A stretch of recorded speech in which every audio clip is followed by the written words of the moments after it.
Awesome. And Liz, thank you so much for the introduction, and special thank you to the Sikich team for organizing this event. I am always thrilled to have the opportunity to talk about accruals specifically, and just to kind of give you a quick background on myself and kind of give you some insight as to why I'm so passionate about the topic. As Liz mentioned, I'm Jotham Tai, founder and CEO of Gapify.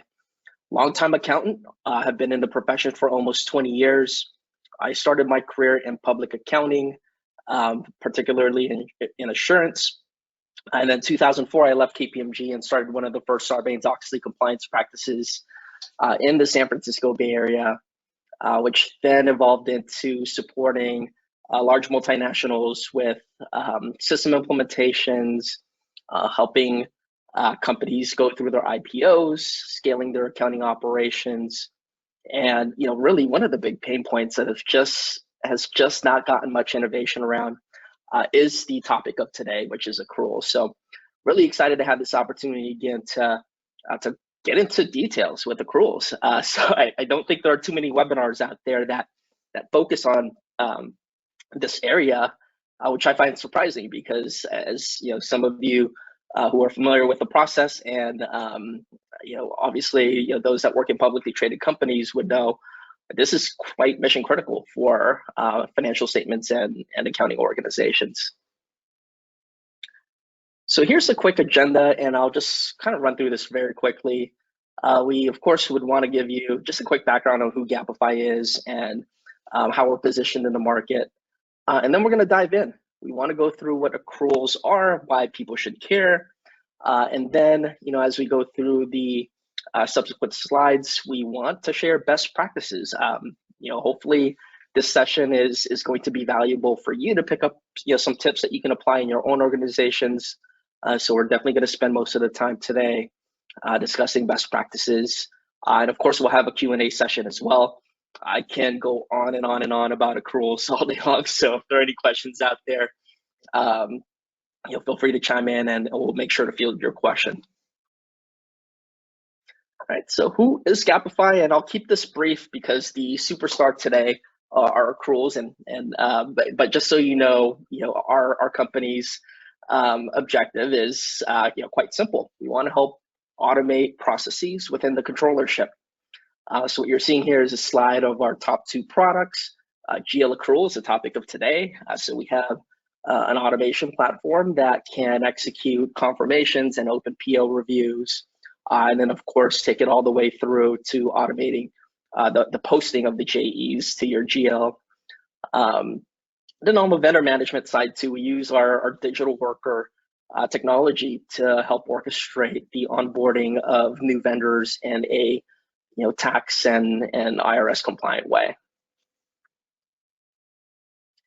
Now let's get into accruals and why people should care. So we've got this brief slide here. I really want to focus on the first bullet here: complete and accurate picture of financials.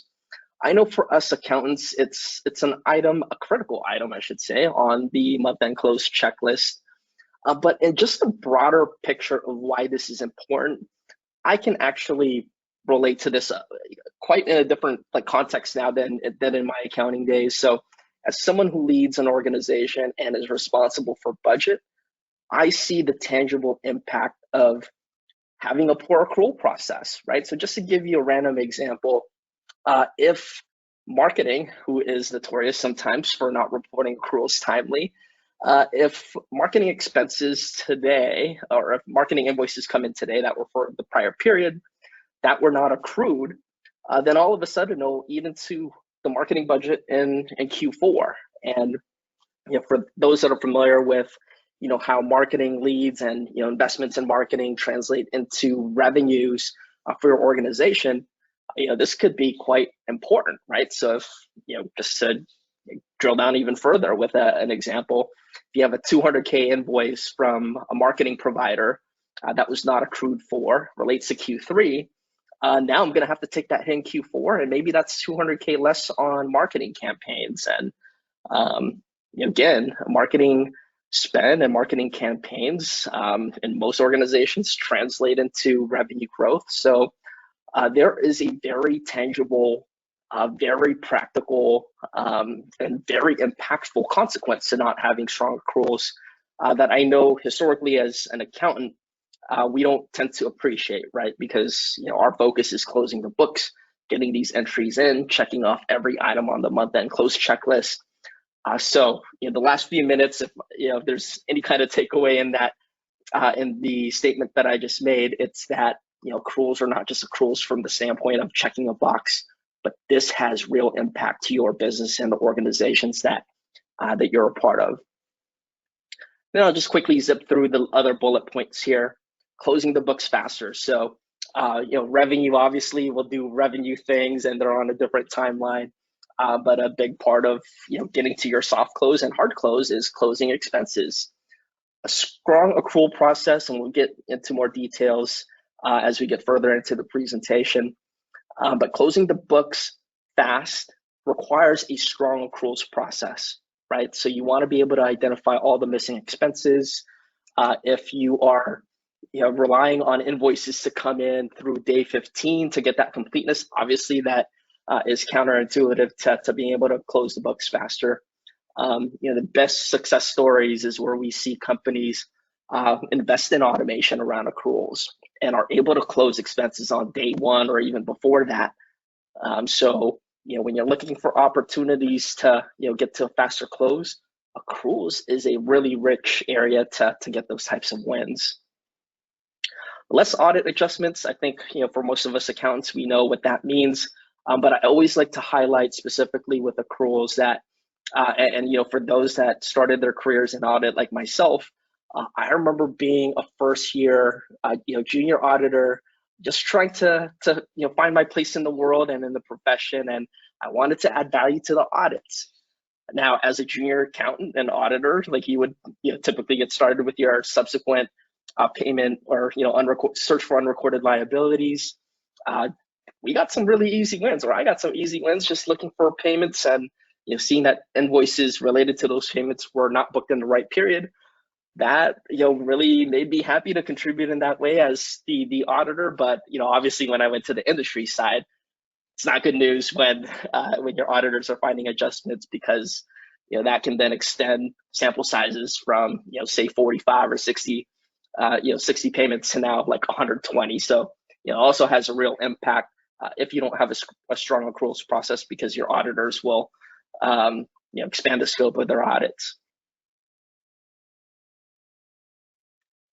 Now let's get into some tactical advice about how to properly structure an accrual process. So I'm going to start with the who.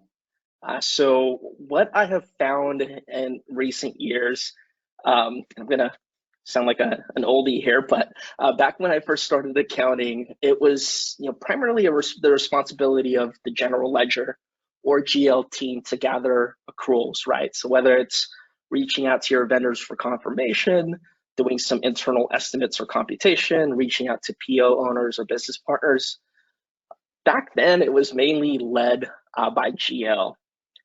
Now, what we're finding with our customers and some of the organizations that have, for example, a robust FP&A function and a large FP&A team, is that they can support in different parts of your accruals process. So I'll just quickly go in order here, and I'll tie in these points as I make my way down the slide. But for vendor confirms, what we're seeing sometimes are AP teams taking charge of that process. The rationale that we have heard and why this is potentially effective for your organization is that AP owns the relationships with your vendors, right? So the last thing you want is the same vendor having to be contacted by Jane and AP, and then Ira from GL, working with different parties, different groups. So you want your vendors to have a consolidated kind of line of communication, not only for reminding vendors to submit their invoices, but also collecting unbilled expense estimates. So yeah, we are seeing a little trend towards like AP picking up more of the confirmation process, which for the reasons that I mentioned, I definitely think there's some benefits there. The business partner confirmation. So and again, sounding like an oldie, but originally, this was a responsibility of the GL team. But what we've seen, or what I've seen, are FP&A teams expand, right? So there are FP&A teams that partner regularly with the director of engineering, just to check in from a budget perspective, how things are tracking.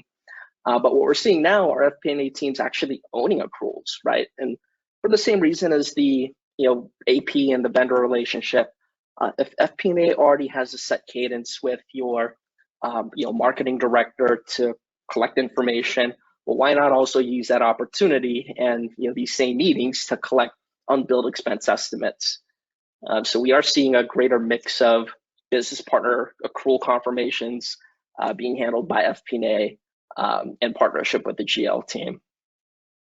And then lastly, on the internal accounting estimates, so if you don't get any kind of confirmations from your vendors or your internal business partners, someone's going to have to calculate some kind of accrual. A lot of times we still see GL be front and center around that, although at times we will also see FP&A that can support the GL team with run rate analysis and just trying to come up with the best possible estimate to book.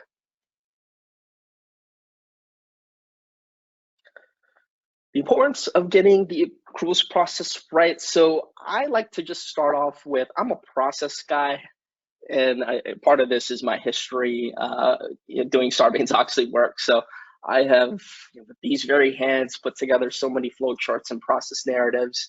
I've seen accrual sequences in just about every variation throughout my years.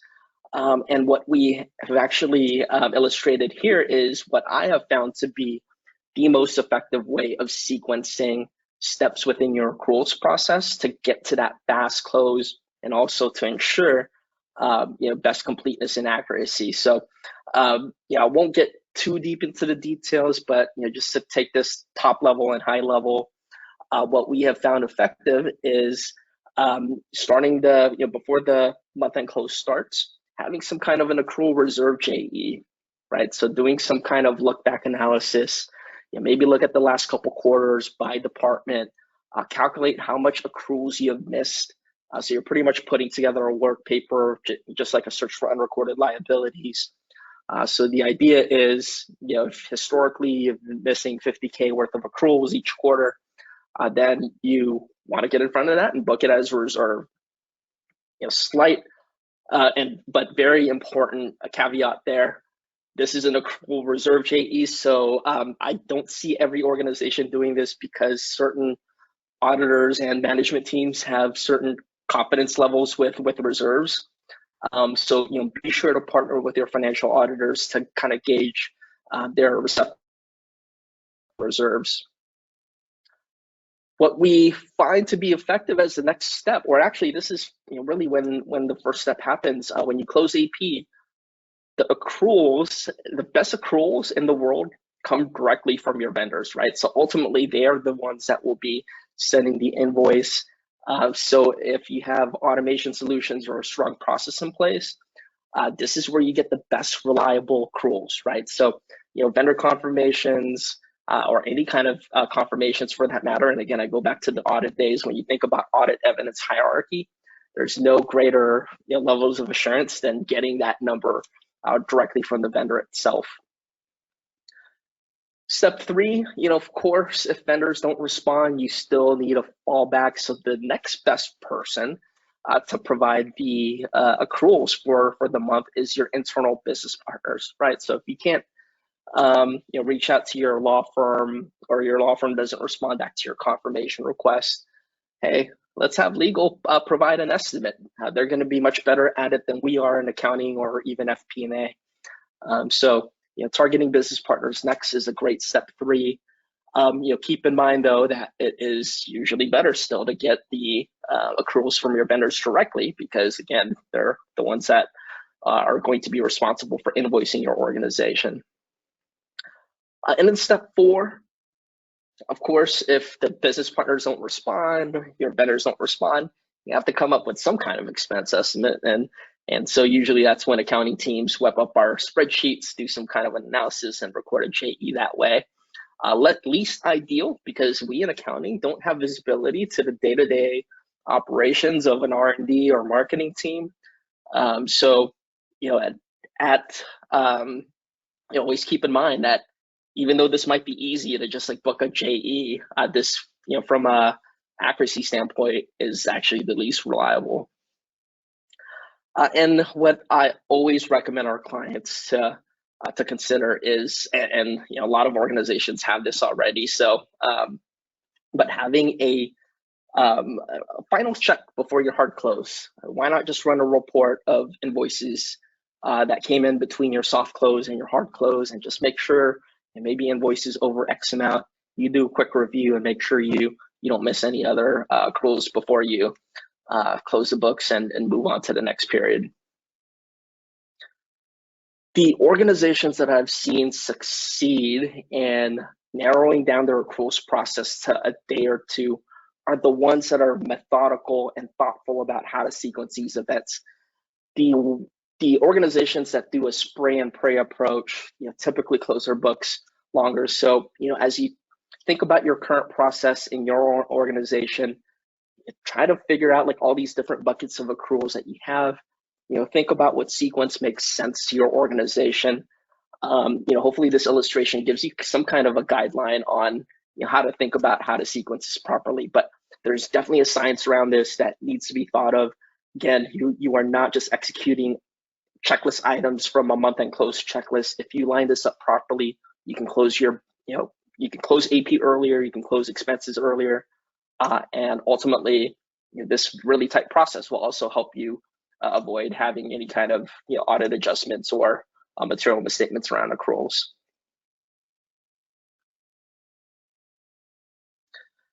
Automation. So back in the times when I started these processes, I had nothing but an Excel spreadsheet that I use as a tracker. I list all the vendors, I list all the business partners, have their emails. I send a mass BCC email to everyone. Then as emails are coming back from them, I record it or actually plug it in the spreadsheet.